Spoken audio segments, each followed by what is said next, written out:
Hey, what's going on, y'all? Welcome to episode number 11, and I think this actually might be the final episode. Not that I don't enjoy recording and making these videos. I've just always kind of intended for this to be a short series that goes over everything that I discussed in the book, Resilience, A Guide to Surviving Withdrawal and Defying the Odds, in more detail, and just kind of unpack everything that's discussed in the book. The audio book is actually about 95% complete. I just got to do some final edits on it. I'm pretty excited about that. I think a lot of people, including myself, are more attentive to an audio book than reading a book. I can't even remember the last time I read a book. So I'm looking forward to that. I'm probably going to be selling it for like $10.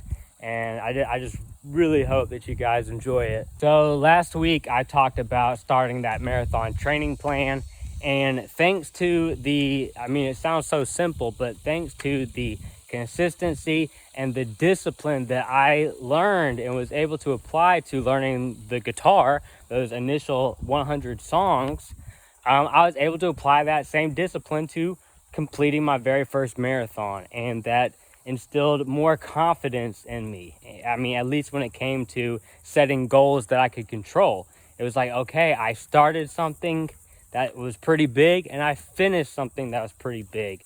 And so after completing the marathon and learning what an Ironman was, I was like, okay, I know that I can do it because, well, I didn't know that I could do it, but I knew that I could at least commit myself to a training plan and try. It wouldn't be for lack of trying if I didn't complete it. And I gotta tell you something, man. Completing that Ironman in 90-degree Georgia summer weather in withdrawal did something on the inside to me that was like, okay, man, I can do anything that I put my mind to. So just to kind of fast track what happened after that, I got carpal tunnel in my wrist, and I ended up having to quit the crab boat job because I couldn't lift the crab trap. So I got a job at a lawn care company that I hated. And so my next big goal was to learn how to make money online. So my first venture was to learn medical transcription. So I enrolled in an online course, and I spent $2,000 on it, and it took me about 8 months to complete, and it was tough, man, because my brain was still scrambled eggs. I had to reread the paragraphs over and over for it to register in my brain, but I kept on remembering what David Goggins was saying.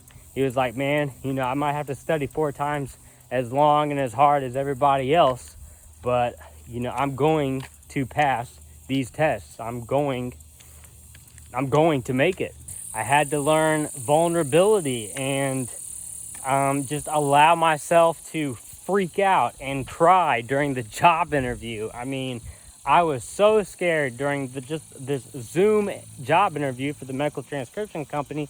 I ended up crying, and I didn't know what else to do except just explain my story and why I was so nervous to talk to people, and my damaged central nervous system. And they could see that I had a good heart and that I had a good work ethic, and they decided to give me a shot. Now, I learned fairly quickly that medical transcription was not what I wanted to do for the rest of my life.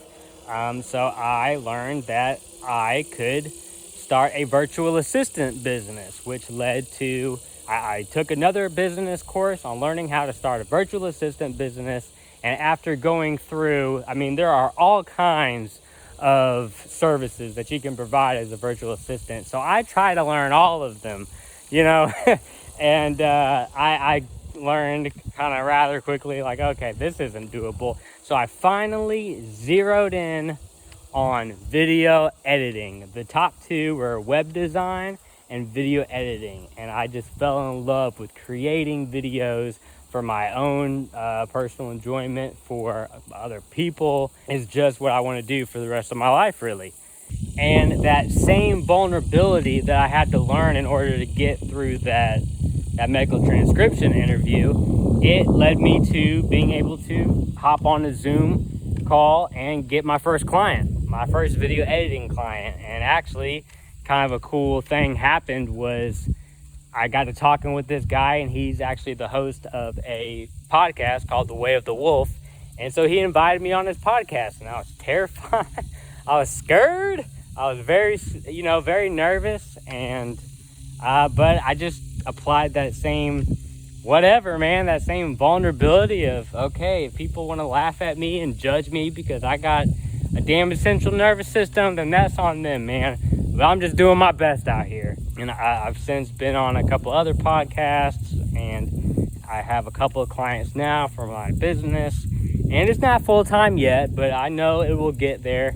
So all that to say, the reason I set goals for myself and try to shoot for the stars or whatever is I just want to show people who are in withdrawal that we are not helpless. There was a very defining, what I believe to be a very defining moment in time when my mom and I, we were walking on the beach, and this is about, I don't know how many years out, it's like year 4, year 5, and I just told her, I was like, I might never live what most people would consider a normal life again, but I can promise you that I'm going to make the absolute most of what I have.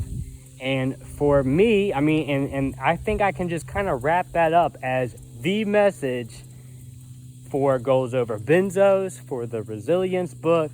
It's about doing the best you can with what you have right now. Like I was pretty pleased with myself that I was able to articulate it finally in just a kind of a wrapped up sentence with a bow on it for this podcast. I was like, it's about doing the best you can with what you got. If all I have to work with is this guitar, this laptop, and this little stretch of road, then just watch what I'm about to do with it. And if I can maybe encourage others to kind of take on that same attitude, then I feel like I've fulfilled my little role to play in the universe for that day. So, that's pretty much it, guys. I will probably do maybe like a follow-up episode, especially when I complete the 52 marathons in 1 year. I haven't been able to do the Ironman. I probably won't be able to do the Ironman because of carpal tunnel has prevented me from getting on the bike. I've hired a carpal tunnel coach to try to get some relief with that. And that kind of sucks, but it's out of my control.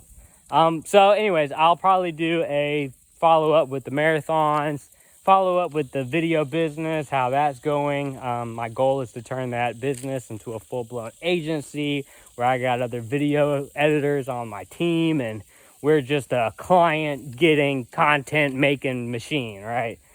So that's it from me, guys. If you are going through hell, just keep on going. I know that the amount of grit that it takes to get through the day-to-day is just on many times just more than the human brain can even fathom sometimes. But I promise you that same grit, that same tenacity, resilience, persistence, whatever you want to call it, in the future, it's forging you.